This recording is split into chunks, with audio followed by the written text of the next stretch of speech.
So this week's lecture, we're going to talk about decision making. Now, we all make decisions. From mundane decisions such as what we're going to wear, decisions such as what we're going to have for breakfast or lunch, decisions about, basically anything. But we also have these decisions that are a little bit more involved, require us to do a little bit more thinking, and are probably a little bit more important to us. And that's kind of what our lecture is about this week.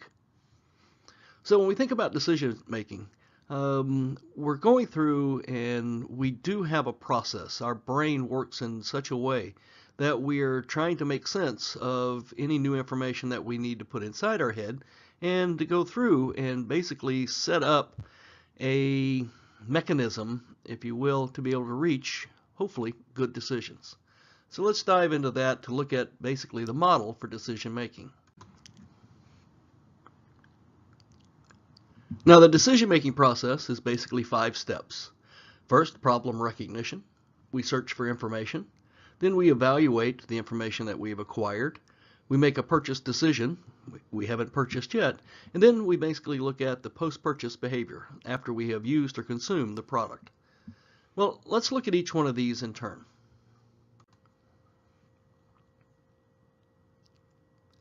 So the first step in the process, basically problem recognition, or as I call it here, need recognition, is where internally we have discovered that something is amiss, something is off, we are either out of a product or we need a new product.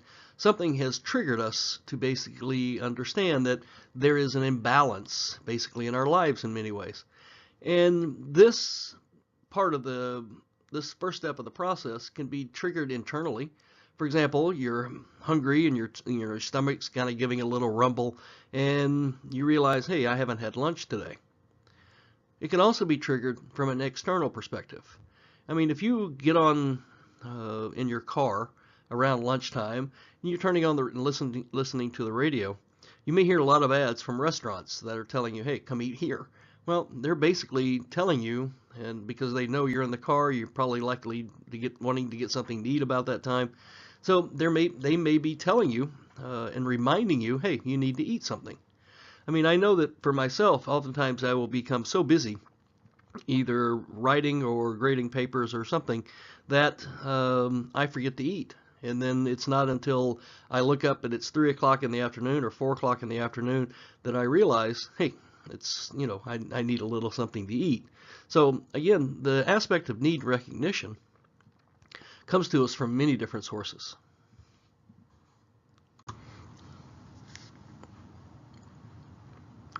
So we've discovered that we have a need. Something is missing. We're out of a product or we're looking to buy a new product that we need. The next step that we are faced with is the aspect of information. And what we're going to look at here is how much information do we have already? For example, if it's you need a loaf of bread or you need a jar of mayonnaise, you probably have all the information you need about what product to buy. But what about if it's a new set of tires or a new car or a new house or some other decision that's probably a little bit more important to you? You're going to want more information most likely. Well, the thing is that you're going to look at how much information do you currently have? How easy is it to obtain information? And how much value do you place on information? One of the things that's amazing, if we look back, the internet's been around for, decades now. But one of the things that the internet was able to do is that was able to decrease the price of life insurance. And the reason why is that it was so much easier to get information online than it was before. Previously, if you wanted to get an insurance policy, you would have to contact every single seller of life insurance to get a quote. Well, today you can go online, you can kind of put in some information, it will search every single seller out there and it will return what a price is. The price fell dramatically after the internet and all the information was available very easily to people because they could easily obtain the information. But oftentimes it's a matter of, do we need more information? How much value are we going to place? And think about the last time you were trying to book a trip. How much time did you spend determining what hotel, what flight, where you were going to go. You did this because it was important to you. It made a difference if you had better, more quality information. So again, in this step, we're basically looking for information and gaining information based on the level of what the product is and it's important to us. Now, if we look at the aspect about information search, the reason that this step is so important, it is also one of the steps that marketers can have a great deal of influence. If we look here, what's what is called the evoked set model. It basically looks at, for example, if you look at the entire universe of brands, of products that are in a product category, of those brands, some are going to be known by you, others are going to be unknown. But think about the known brands. Inside the known brands, we have those brands that we would never buy, the unacceptable ones. We have those brands that we would consider, or the acceptable brands. And then we also have those brands that we know about, but we just forgot. We overlooked them. We didn't even think about them when we're trying to make a purchase. But going deeper, think about those that were acceptable to us. We purchased one brand, but we rejected the other brands. So think about a marketer. If we look at this aspect, the first step that all marketers have to take into consideration is that a customer cannot buy your brand unless they know your brand. So the information about a brand, knowledge of a brand, is critical. This is where a lot of the advertising dollars are being spent to get us to be able to become aware of a particular brand. But we also have the aspect about we have these brands that are overlooked, that I know about, but I just didn't even think about when I was in the market to buying this product or this product category. So your discussion question basically comes in here. What if you have a brand, your brand is unacceptable? If your brand is unacceptable, what can you do to move it into the acceptable box, if you will, for customers? This is how we have to look at things. What will a marketer do? What does a marketer have to do to make something happen?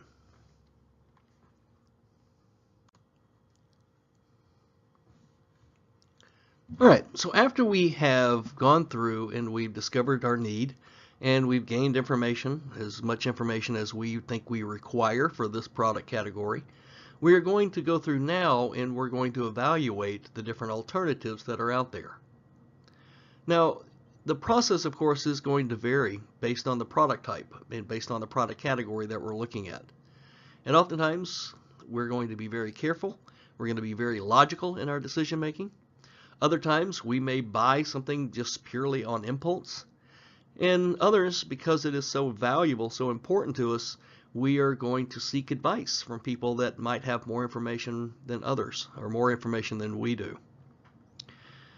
You can think about this in such a way that oftentimes we are going to be able to put a very structured set of information down for us to help us make sense of it. And oftentimes we're going to weigh the different attributes between what products offer, and we're going to kind of rank brands based on how they fit those attributes. Now, in this next slide, it's going to become a little bit clearer, but the one thing that I want you to understand here is that you may look at what I'm going to talk about on this next slide and go, yeah, I never do that. But your brain does. And that's the secret, is that our brains work in such a way to be able to organize and make sense of what's going on. So let's look at this. So one of the models that we look at is called the expectancy value model. Now for this, let's think about buying a new computer. And what matters in a computer? What do we look for? Well, oftentimes we may look at the memory, the graphics. We may look at how, the graphics capabilities, look at the size and the weight of a computer, may look at the price of a computer. All of these things we're going to be looking at as in this is important to us. But the importance is going to be very different based on what the attribute is. Some people might put more emphasis on the memory capacity, where others may put it on price. But let's say that for a typical customer, that when we think about it, we look at it and go, well, memory capacity is the most important thing to me. And we might put a weight of 40% of our decision is going to be based on memory capacity. Graphic capacity of how well the images and videos are displayed on the computer might carry a weight of 30%. The size and weight of the product, the price, maybe 10%, size and weight was 20%. There's other factors that we might look at as well, but let's just use these as an example. Then we'll go through and we'll look at the different options. We'll look at different brand options that are out there, and let's say that we have 4 models, Model A, B, C, and D. And for each one of these attributes, we will put a weight. For example, with Model A, memory capacity, we rate it on a scale of 1 to 10, we give it an 8. Graphics capacity is a 9, weight and size basically is a 6, and price, it's got the lowest price, we give it a 10. And we do this for all the brands. So then we can use a basic simple formula. For example, with Model A, because we rated it an 8, and it has a 40% capacity, that's basically going to be 0.4 times 8, and so forth down the line until we get with Model A, we give a rating of 8. We do that for all of them.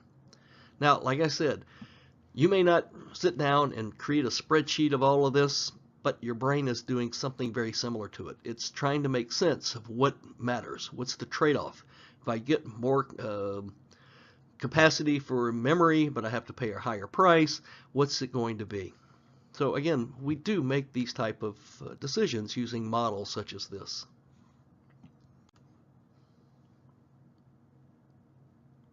So after we've gone through and we've basically looked at all the different alternatives and we've kind of come up with which one that we're leaning toward, we've kind of decided, hey, we're going to buy Model A, let's say in the computer example.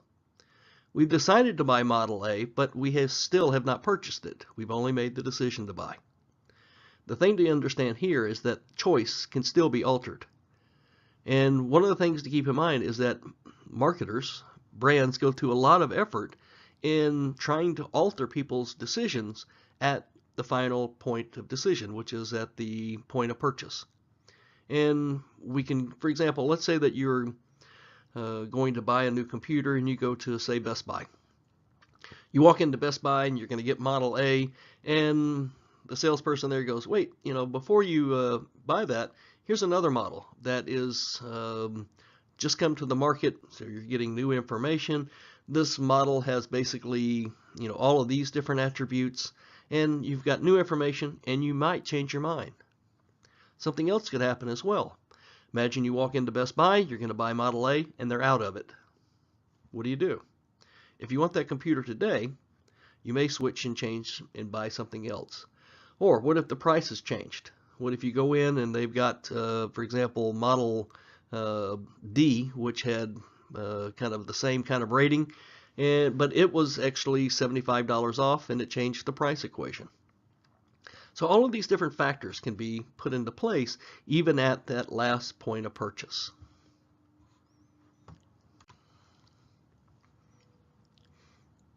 So you have your new computer, you take it home, you open it up, you start playing around with it, getting everything installed just exactly like you want it, and the whole time you are basically going through the process of thinking, did I make the right decision? What I am using, is the computer that I have, does it match up with the value expectancy model that I created for it? Does it really have that much memory capacity? Is the size and weight exactly what I thought it was going to be? And one of the things that we do is that we want to make sure that, one, the process that we went through was good. We do try to learn all the time, so we want to find out, did I make a good decision? And oftentimes, when we have some type of disconnect, it didn't meet our expectations, it wasn't exactly what we thought it was going to be, we can create some type of discomfort in our minds. And this is where the aspect of cognitive dissonance kind of rolls in, is that it's basically, I bought it, but I'm not really sure. I don't know if it's going to be exactly what I want it to be. And oftentimes, if it's strong enough, if that discomfort is strong enough, you will return the product. And retailers do not like this products to be returned. Neither do manufacturers. For example, think about if you return that computer. Well, now Best Buy has to sell it either as an open item, which they're going to sell it for less, or they're going to return it to the manufacturer, which costs time, energy, and money. So one of the things that they want to do with is try to ensure that your satisfaction is going to be as much as it could be after you purchase the product. For example, many times you buy a product and you have to fill out a registration form. They have some information about you, and they may contact you. They may send you information via email or something else. I remember when I bought a new car last year. It was 2 days after I had purchased my car that the car dealer called up and go, "Hey, just want to check to make sure how everything's going. You made a great decision on buying that car. You got a great deal on it, man. You took us to the cleaners." Of course, they're going to say that. So they were trying to make sure that, one, my satisfaction was going to be as high as it was. Now, you really, I guess in some cases, in some states, you can return a car up to 3 days, but in many states, you roll off the lot, it's yours. But what they want to do is that they realize that there's going to be another phone call coming from either corporate headquarters, for example, in my case, it was Hyundai, that called and see how everything was with my new car. Or it could be something like Edmunds or J.D. Power that calls to check out your satisfaction. So they want to make sure that my satisfaction was high, and so they were trying to ease this aspect of this level of discomfort that I might have been having. Of course I wasn't. I'm very pleased with my car. So let's look at the decision-making process kind of as a whole. Imagine that you're staying with automobiles. You need new tires for your car. Well, so what are you going to do? Oftentimes you realize the need crops up. You either have a flat tire, or you notice that the tread is very thin on your car, on your tires, and you might do a search. You might do a search for, okay, what was the last set of tires I bought and how were these? That's internal. But you may also go online and you may look for reviews of different types of cars or different type of tires that are out there, just to understand and gain as much information as you basically can. The next, you're going to basically look at, okay, here's all the information that I have collected on tires, looking at tread wear, looking at road noise, which is a big issue for me, looking at how well they're going to handle in rain or in snow or wherever you're driving.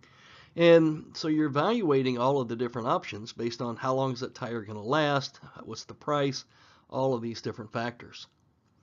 Then you make the purchase decision. So I want to buy the Michelin, and you pick, most likely, you've already visited them, but maybe you just basically are now going, okay, I'm going to go down to where I always buy tires. In my case, I buy tires from Costco, and I'm going to buy the tires, and I'm going to have them put on.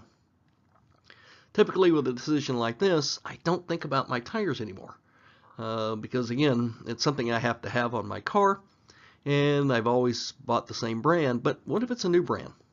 What if it's something different, something new? You may think about, are the tires handling the way I want them to? Is the road noise as low that I want it to be? And so we evaluate not only the product, but also the entire purchase decision process that we went through.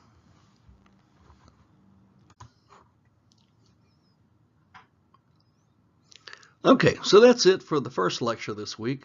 Next, we're going to look at the consumer buying decisions. And we're going to look about, the different types of buying and how things change and how things are altered based on how we buy and why we're buying. So stay tuned for that.